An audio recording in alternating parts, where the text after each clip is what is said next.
আমি রাশেদ খান আজকে বিএনপিতে যোগদান করেছি এবং জনাব তারেক রহমানের নেতৃত্বে ইনশাআল্লাহ দেশ এবং জনগণের জন্য সংগ্রাম করে যাব, কাজ করে যাব। আমরা আজকে এখানে একটা বিশেষ ঘোষণা দেওয়ার জন্য আপনাদের সামনে উপস্থিত হয়েছি। গণ অধিকার পরিষদের সাধারণ সম্পাদক জনাব মোহাম্মদ রাশেদ খান তিনি বাংলাদেশ জাতীয়তাবাদী দলে যোগ দিচ্ছেন এবং বাংলাদেশ জাতীয়তাবাদী দল সিদ্ধান্ত নিয়েছে যে ঝিনাইদহ 4 আসন, যেটা ঝিনাইদহ সদর এবং কালীগঞ্জ থানা নিয়ে, এই আসনে মোহাম্মদ রাশেদ খানকে ধানের শীষ প্রতীকে নির্বাচন করার জন্য মনোনয়ন দেওয়া হচ্ছে। এটা আপনার আমাদের দলের সিদ্ধান্ত, এটা আমি আপনাদেরকে জানালাম। সেই সঙ্গে আমি আপনার অনুরোধ করব, এই ঝিনাইদহ ও কালীগঞ্জ, ঝিনাইদহ সদর কালীগঞ্জ অর্থাৎ ঝিনাইদহ 4 আসনে বিএনপি সকল নেতা কর্মীকে মোহাম্মদ রাশেদ খানের সঙ্গে কাজ করার জন্য এবং তাকে বিজয়ী করার জন্য সর্বশক্তি দিয়ে কাজ করার জন্য। আসসালামু আলাইকুম। বাংলাদেশ জাতীয়তাবাদী দল বিএনপির সংগ্রামী মহাসচিব, তাকে অসংখ্য ধন্যবাদ। আমি মোহাম্মদ রাশেদ খান 2018 সালের কোটা সংস্কার আন্দোলন থেকে আপনাদের সাথেই ছিলাম। কিভাবে রাজপথে সংগ্রাম করেছি আপনারা সবাই জানেন, সাংবাদিক ভাইয়েরা।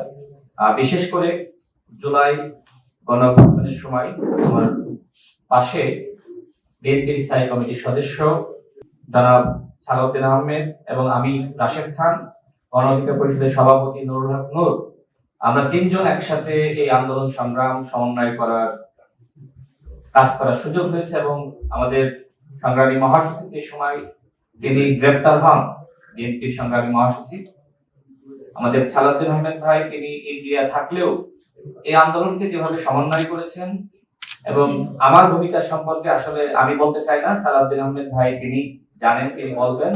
আমি এতটুকু বলতে চাই, বাংলাদেশ জাতীয়তাবাদী দল গণমানুষের অধিকার প্রতিষ্ঠায় লড়াই সংগ্রাম করছে এবং শহীদ প্রেসিডেন্ট জিয়াউর রহমান, যাকে আমি নিজের আদর্শ হিসেবে মনে করি, বর্তমানে বিএনপি নেতৃত্ব দিচ্ছে জনাব তারেক রহমান, তিনি আমাকে অত্যন্ত স্নেহ করেন, ভালোবাসেন। ফ্যাসিবাদ বিরোধী আমল থেকে তার সাথে আমার সম্পর্ক। আমি মনে করি নতুন বাংলাদেশ গঠনে তার নেতৃত্ব দেশ এবং জনগণের জন্য অত্যন্ত প্রয়োজন। আমি বিশ্বাস করি সংস্কার, বিচার এবং সুষ্ঠু নির্বাচনের ক্ষেত্রে জনাব তারেক রহমান গুরুত্বপূর্ণ ভূমিকা রাখবেন। আমি রাশেদ খান আজকে বিএনপিতে যোগদান করেছি এবং জনাব তারেক রহমানের নেতৃত্বে ইনশাআল্লাহ দেশ এবং জনগণের জন্য সংগ্রাম করে যাব, কাজ করে যাব। আসসালামু আলাইকুম।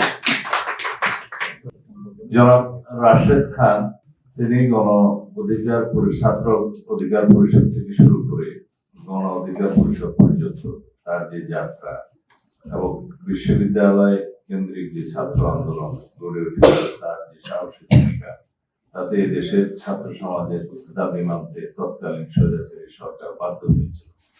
সেই ভূমিকায় রাশেদ খানের নাম আমাদের ইতিহাসে উজ্জ্বল থাকে।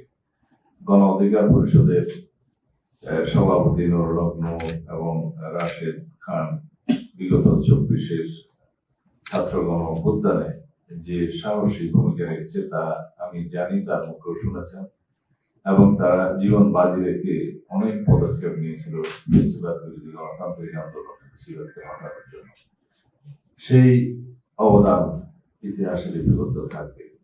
আমরা চাই বর্তমান নতুন প্রজন্মের এরকম আরো অনেক সাবেক ছাত্র নেতা যারা এখনো বয়সে তরুণ, তারা জাতি বিনির্মাণে সঠিকভাবে পদক্ষেপ নিতে পারুক এবং সেজন্য তাদেরকে জাতীয় সংসদ থেকে শুরু করে সমাজের, রাষ্ট্রের বিভিন্ন স্তরে তারা প্রতিষ্ঠিত হোক, সেটা আমাদের কামনা। আমরা আগেও বলেছি অনেকবার, আগামীর বাংলাদেশ হবে মেধাভিত্তিক, জ্ঞান নির্ভর, প্রযুক্তি নির্ভর বাংলাদেশ, এবং সেই ক্ষেত্রে এই স্লোগানকে শুধু স্লোগানের মধ্যে না রেখে কার্যকরভাবে আমরা যাতে এই তারুণ্যের ভাবনাকে ধারণ করতে পারি এবং মেধা ও প্রযুক্তি নির্ভর, জ্ঞান নির্ভর বাংলাদেশ করতে পারি, সেই লক্ষ্যেই আমরা রাশেদ খানকে আমরা স্বাগতম জানাচ্ছি, অভিনন্দন জানাই আজকে তার এই সিদ্ধান্তকে। আশা করি রাশেদ খান জনসমর্থন নিয়ে জাতীয় সংসদে প্রতিনিধিত্ব করতে পারবেন ইনশাআল্লাহ। তো সেই ক্ষেত্রে তার ভূমিকা আগামী বাংলাদেশে সর্বক্ষেত্রে ব্যাপকভাবে অবদান রাখতে পারবে বলে আমার মনে হয়। আবারও স্বাগত জানাই জনাব রাশেদ খান। গণ অধিকার পরিষদের জন্য কিছু বলবেন কিনা? আমার মনে হয় গণ অধিকার পরিষদ থেকে উনি পদত্যাগ করে এসছেন, তাই না?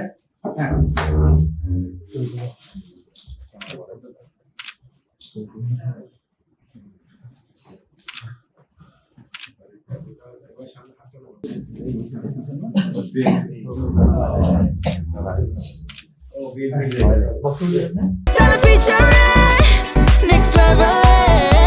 Well done, side by side, free.